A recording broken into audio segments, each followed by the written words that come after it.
of the year.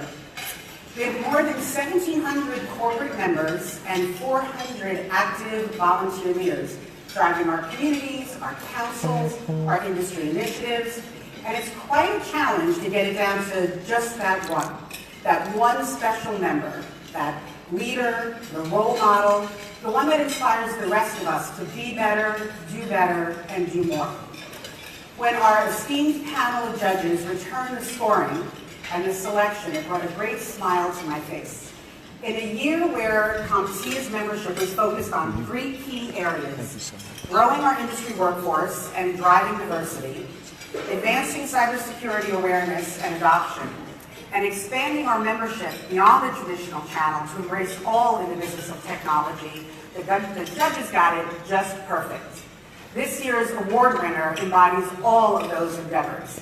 So today we celebrate our 2017-18 Member of the Year, Victor Johnston.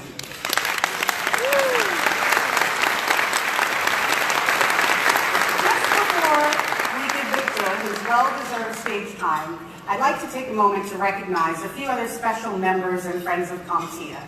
If you are now, or ever were, a volunteer leader, sitting on a community executive board, an advisory council, board of director, maybe one of our SMEs, anybody that's contributed to an industry initiative, could you please stand and be recognized by your peers?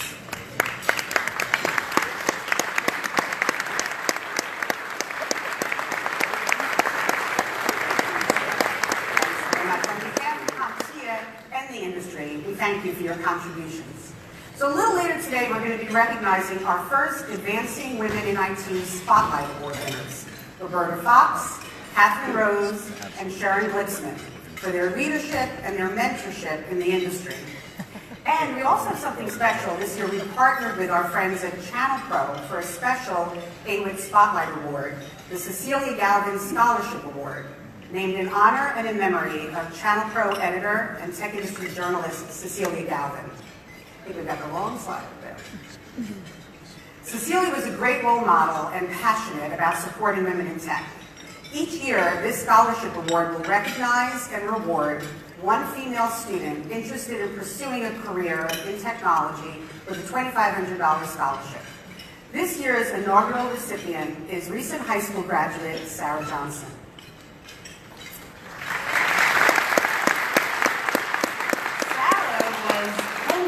By her mom, and is an active leader at Tech Girls of Philadelphia, and she'll be attending the New York Institute of Technology in Manhattan this fall. So Roberta, Catherine, Sharon, Sarah, and Sarah's mom Audrey, if you could just take a stand.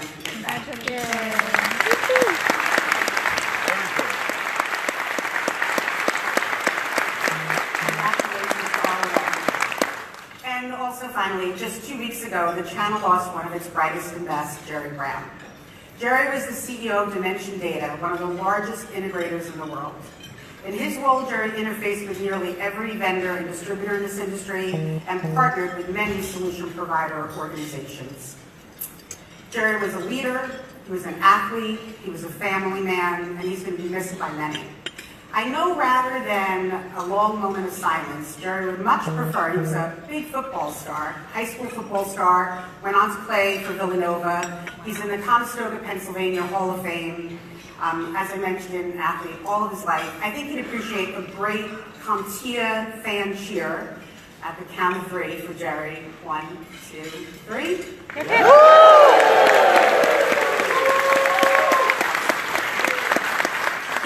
Jerry and Cecilia, and thank you again to all our volunteer member leaders. And now for the man of the hour, our member of the year, Victor Johnston.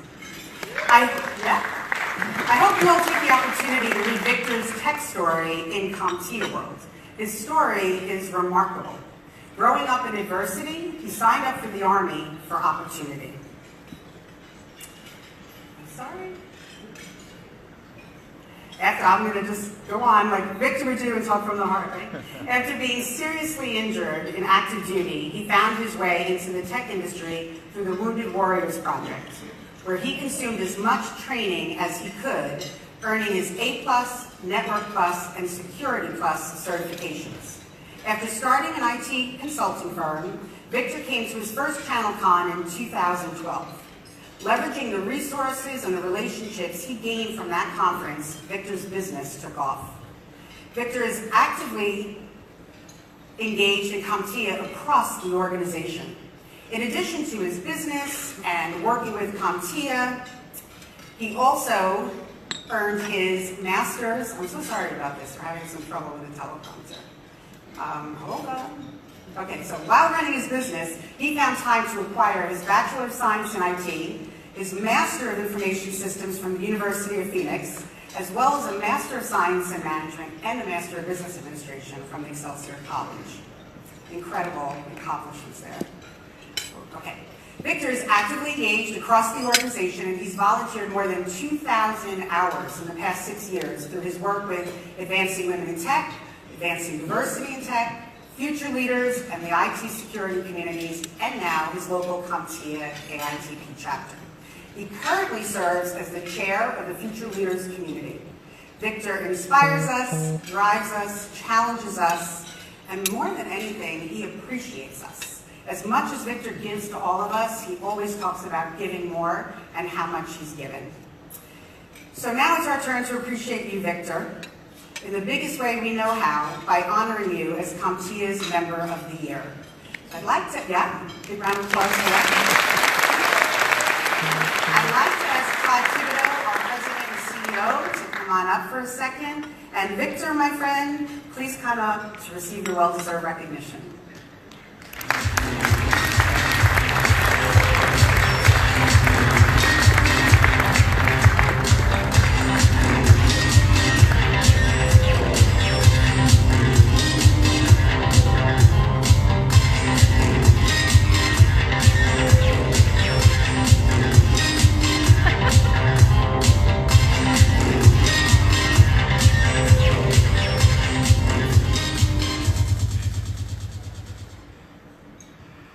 So, this is crazy.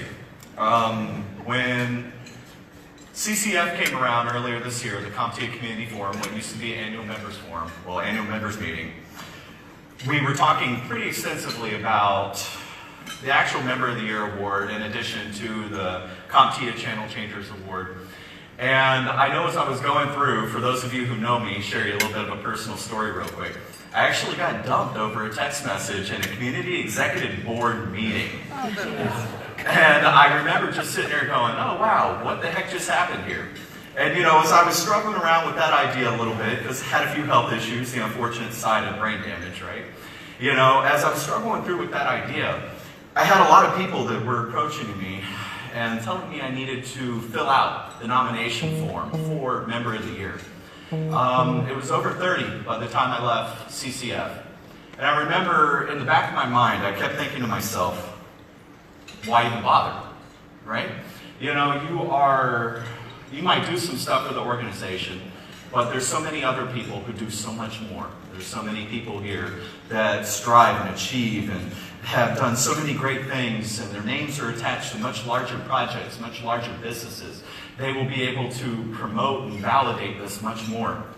I thought to myself, this is something I could do. Well, I humored it, right?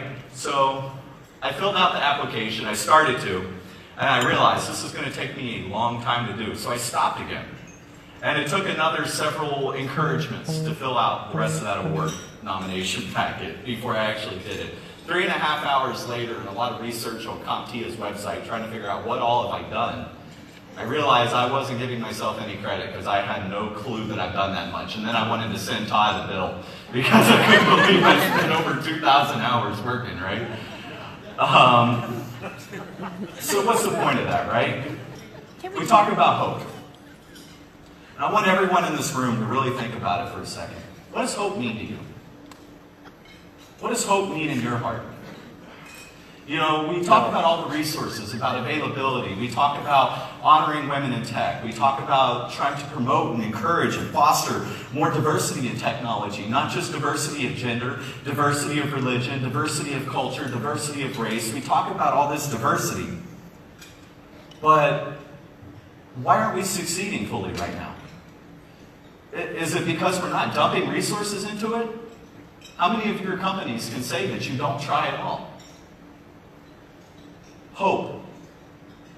Hope is what we have to fix.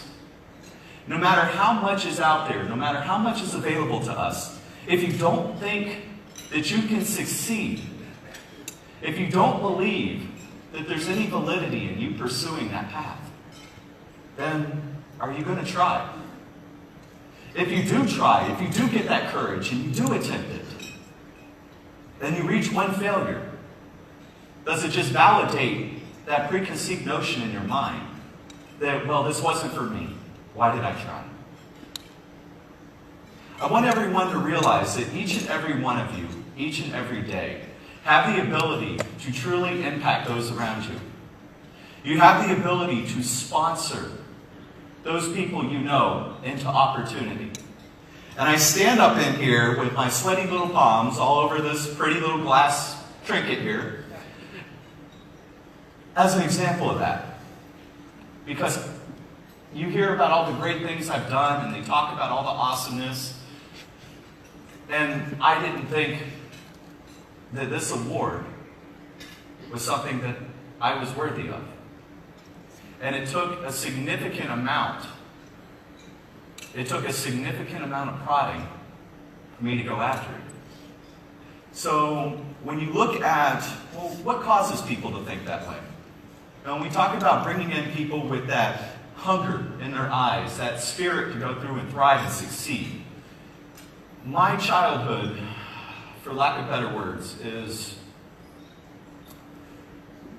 quite traumatic. By the time I was 16 years old, I had been shot 3 different times. Not all at once, 3 different times. I had been stabbed, been beaten, been jumped repeatedly. You know, as young as, I think I was like 6, you know, I had someone try to gouge my eye out on a school bus with a pencil.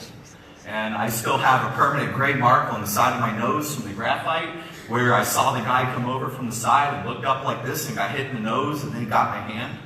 Got a permanent gray dot in my hand. Look at where I'm at now.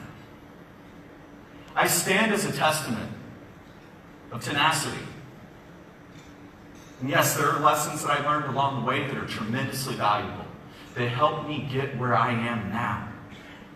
But there were a lot of those lessons that were nothing but pain. They jaded the heart, and they caused my hope to be snubbed out. They caused my light to be snubbed out. Why do any better? Why try? When teachers, when administrators, when police, when court systems, when everyone else treats you like you're garbage and they let you know you're worthless, do you still believe you're worthwhile? So everyone in here, I really want you to look at what this organization is doing and look at what your businesses are doing.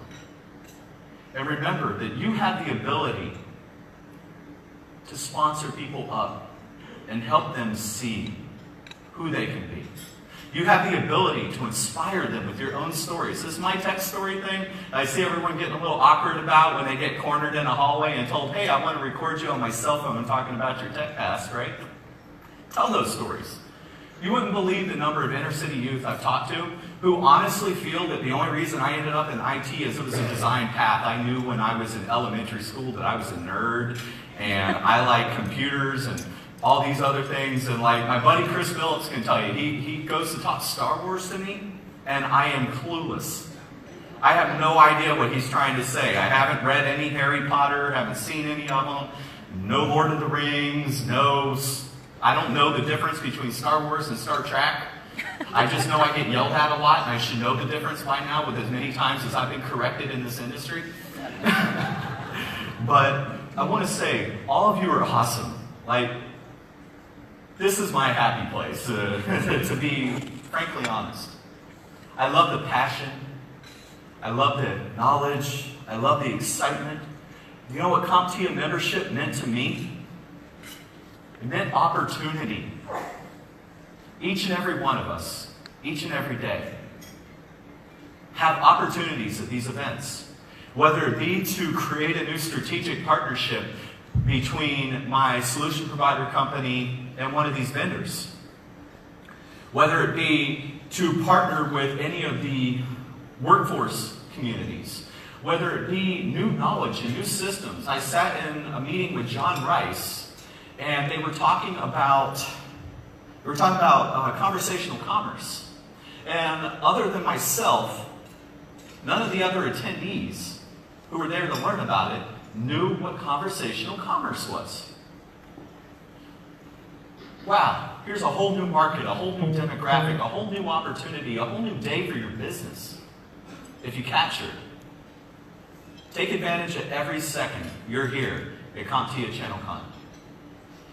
Take advantage and remember that business of technology.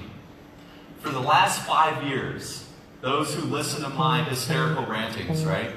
Y'all have all heard me say, we're not an industry. And I challenge it over and over. Because we're embedded into every other industry. We are part of every single industry. You cannot succeed without technology anymore. It's the business of tech. It's how we're integrating, it's how we're developing, it's how we're creating, it's how we're changing the interface that we serve. And when we look to the future, this wonderful lady sitting here at the front, she wrote an app for a mobile device that allowed, or if you got too far outside of a proximity, it would notify. And it was for, if I remember correctly, and I apologize if I'm wrong, it was for the elderly and for children. So you think about a daycare and their ability to identify through wearable tech if there's been an incident and a child has left the grounds. You think about, for any of you who have ever had to be a certified nurse assistant like me, at one point in time I worked in a facility for category 3 and 4 mentally retarded patients. And we had some patients who were still ambulatory and they would exit the building from time to time. And that was a scary situation because there were no alarms on the door. You had to catch them and you had to know ahead of time, otherwise you were in trouble. Well, now, wearable tech has redefined that. So I want to say thank you to everyone here. Thank you, Nancy. Thank you, Todd. Thank you to the membership here. I love being a part of this.